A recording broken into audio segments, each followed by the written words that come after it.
What's going on? Today we're going to go over the front handspring on vault. Some drills, skills and progressions that's going to get you right where you need to be.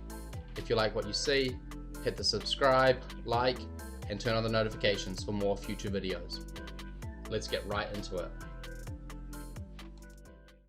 Okay, so running, try not to overcomplicate it. We crawl, walk, then run. So just get the basic coordination down, you know. Over time with strength, they'll learn how to make these exercises more explosive. At the beginning of each vault day, they'll do 2 lengths of the vault runway of each running drill, then we'll get going. Skipping is great for basic rhythm and coordination. Adding the arm circle works the transition to the hurdle, and dare runs to develop their stride.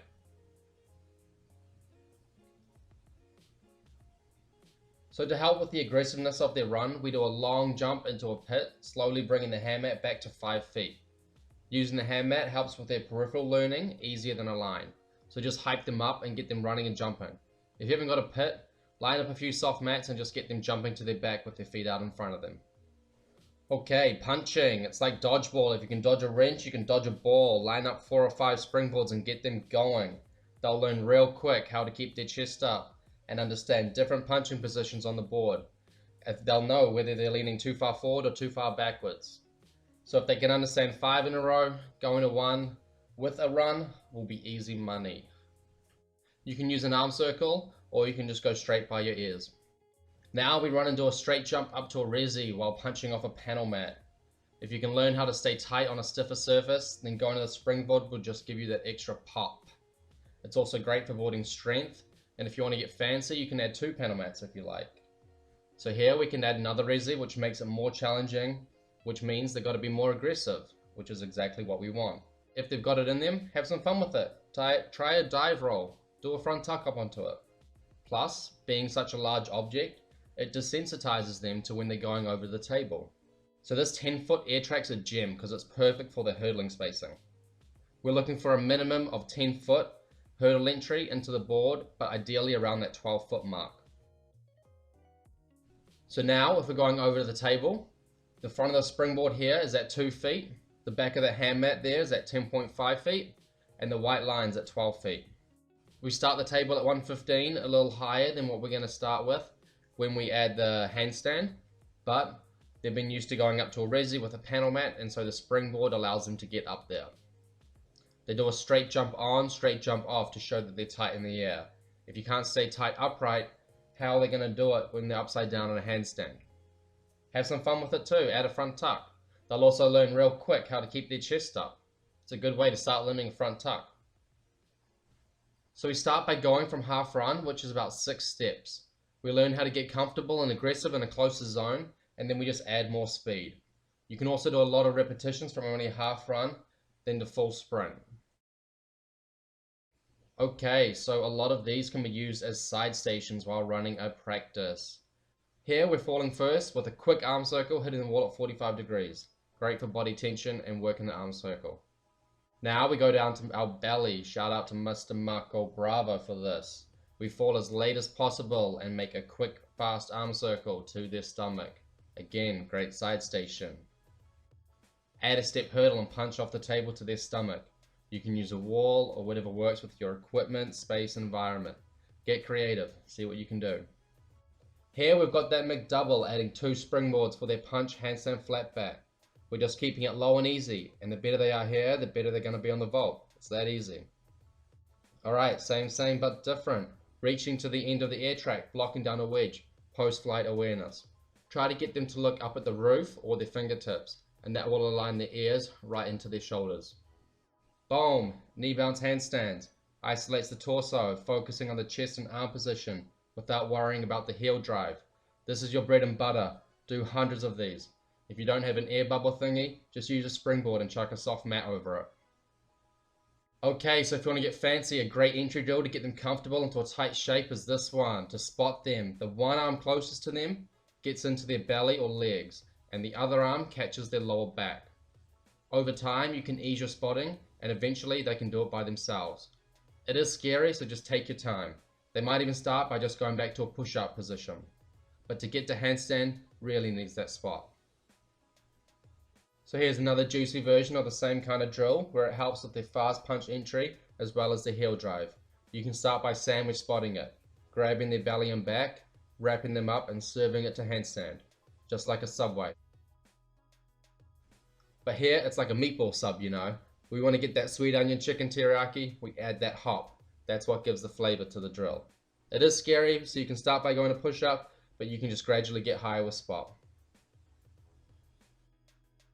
So after about 6 months, we introduced a soak off a springboard into the pit. It just makes them work harder to block into the flip than it is just to do a regular handstand block. So it just makes them stronger. It almost levels up their front handspring block. So here we have a first year level 4 in the United States doing a souk for her first time. So to spot this, when they come through in their round off, just chuck your hand into their belly and give them a bump into the flip. You can always do a sandwich spot too by grabbing their back with your other arm too.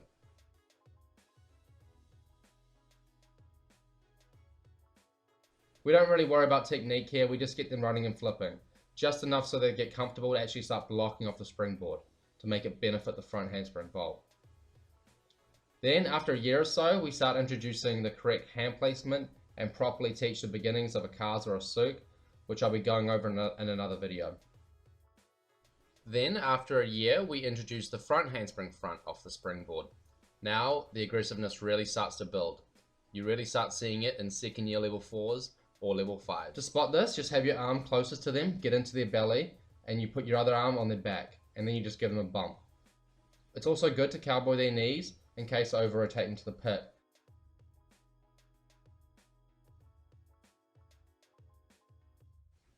So now we're going into the table, going off higher blocks, going from 3 steps, front handspring, hop, hop, flat back. Start with the table low and just work your way up. They're already scared, so just make life easier. You don't want that stress. Slowing it down and getting them comfortable with the last 3 strides of their run will just make a more consistent entry for the future. Here we add an 8-inch mat on top of the resi, so now they've got to reach to the end of the table and do a handstand hop onto the 8-inch mat. Now we're only going from half run, so about 6 strides. We start with a kip block in front to force their chest up. They're going to come on high at first, but that's what we're looking for, as it's a result of an aggressive straight jump on the board. Now, when they're comfortable with that, we raise the table up 1, add the U-mat into the vault. Then, the U-mat serves the same purpose of keeping the chest up, but allows them to lean forward a little bit and get in faster. That, combined with a table lifted one, we should hit the sweet spot right in the money. If you've got a vault trainer, tumble track T trainer, an inflatable device, or anything else that gives you an extra bounce in the block, it should be used as much as possible. You can get numerous turns in without heavy impact on the body. This is what we've got, so this is what we utilize as much as we can. Get creative with blocks or springboards and make a vaulting device. Adding a hand mat forces them to reach further, replicating reaching to the end of the table. At first they're going to be arching over looking like an upside down giraffe, but after a couple of weeks they'll start to figure out the shape with all the shaping and side stations we do. The vault's a blind landing, so get them comfortable looking up at the roof, where it's blind. Doing straight jumps looking at the roof is a blind landing. Make sure they're keeping their eyes up, looking at either hands or the roof the entire time. They're always going to look for the ground where it's safe, so they'll try to cheat and flick their eyes down, but doing 10 a day or a week or whatever you're going to do, it's really going to help improve their landings. Now when we spot the vault on the side, your closest arm to them supports their belly or chest, and your second arm grabs their bicep of the arm that's closest to you, and you just give them an extra boost. Then, if you've had your cup of coffee, you can stand behind them and catch their post-flight, and shake them in the air.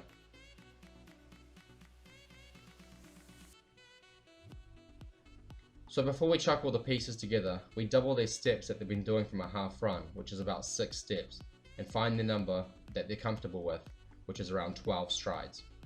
Then, we start by going over the kip block again, move to that U-mat, and then we take them both away.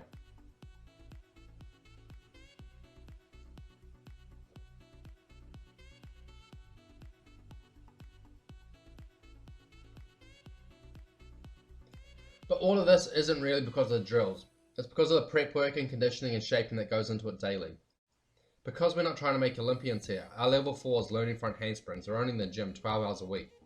So it's the daily conditioning and shaping that allows them to hit the positions correctly. So here are the active shaping exercises that are specifically for the front handspring vault. These can be done as a group or as side stations. 3 sets of 10 seconds every vault day. Same here, 3 sets of 10 seconds every vault day. Hit the positions, as these are exactly what's going to be going on as they enter the table. Arch ups are great to isolate the heel drive. Awesome for cast handstands too. Kill 2 birds with 1 stone.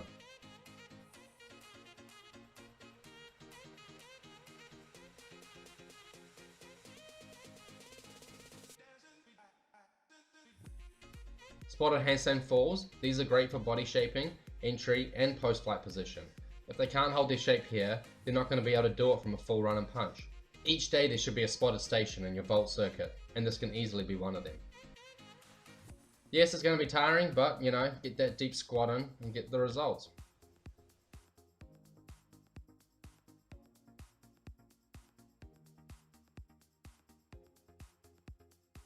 Wall wheels, here we're just counting money, going up and down like the stock market.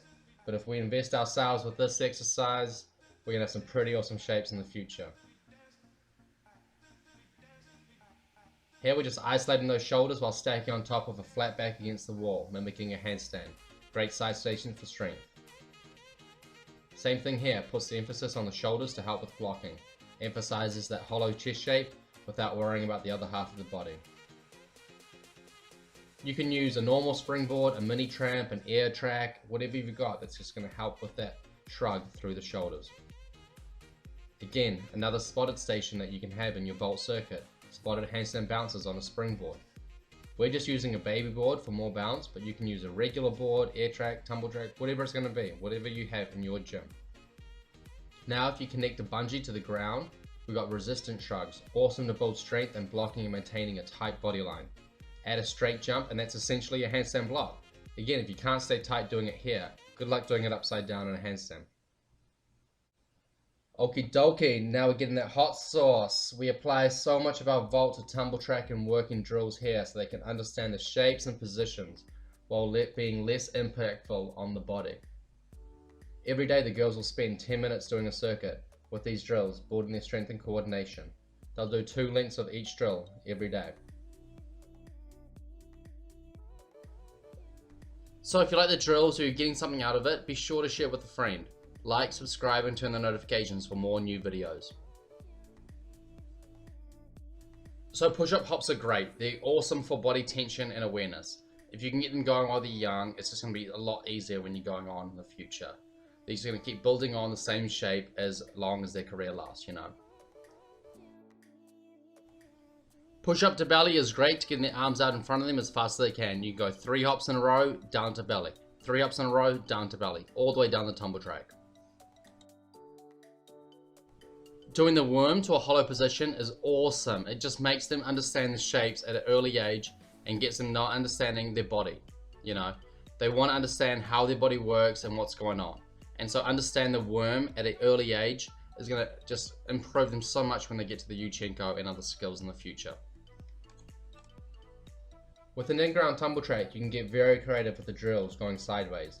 It also makes it super productive for practice, as you can set up 5 drills going sideways and they can just hit them all on the way back. You can do it too with the above grounds, but you got to be a little bit more creative and work with the space you got. Working handstand hops on tramp are pretty fun too. Also challenging because they can just keep trying to get more, so it sets them as a goal, you know. So while also building strength and coordination, 20 to 50 hops is a pretty good number to shoot for. Okay, so reverse kicks. These are great to help keep their chest in and their hands pushing down and forwards while working the heel drive. It's also great for castaways on uneven bars too. Now, similar to the tumble track, we do the same exercises but on the floor. This makes it a little harder obviously, and we only do it once every about 2 weeks just because it's a little bit overbearing on the wrists. We can get the same result from tumble track without the risk of injury.